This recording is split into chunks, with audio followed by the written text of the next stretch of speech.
Hello guys, and welcome to this video. I'm going to be showing you how to use a very cool effect called the diamond effect on this great website I found, higgsfield.ai. So in case you've been looking for how to make or add visual effects to your videos and your video projects, this is the best website for you. All you have to do is to log in, and then have access to a whole lot of visual effects. So for this particular video, we are going to be learning how to create this diamond effect.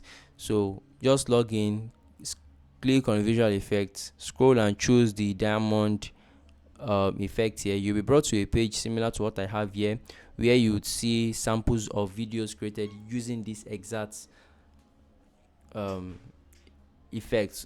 Now you can see the person turns to diamond, and then there are so many colors, so you can actually click on any of them if you want to create exactly that type. But if you just want a generic one, you can just click on generate here, and then it will take effect. So we are going to click on generate here.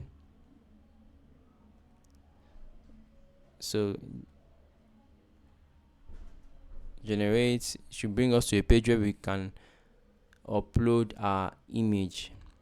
So this is the area where we can upload our image, and then this is the prompt section where we can actually write the type of effect we want to see. So since it's a diamond and we saw various examples of the diamond effects, we can make ours to be golden diamond, or just the normal plain silver like diamond color.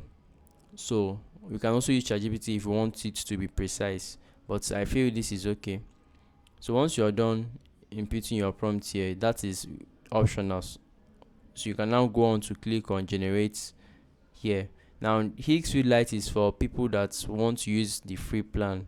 You can click on the model to see other plans available for you, especially if you have premium. You would see various or other faster models that you can use. So this is Higgsfield Turbo, Higgsfield Standard. These ones have greater speed, still the same duration, but even higher speed than the Higgsfield Lights, and it's premium you get to pay. And then you can also see other models, Kling 2.1, Google View 3, and the rest. So that's it, guys. So let me know what to. So once your video is ready, you would see it appear this way, where you can actually download it to your system. So once you click on this, your video will be automatically downloaded to your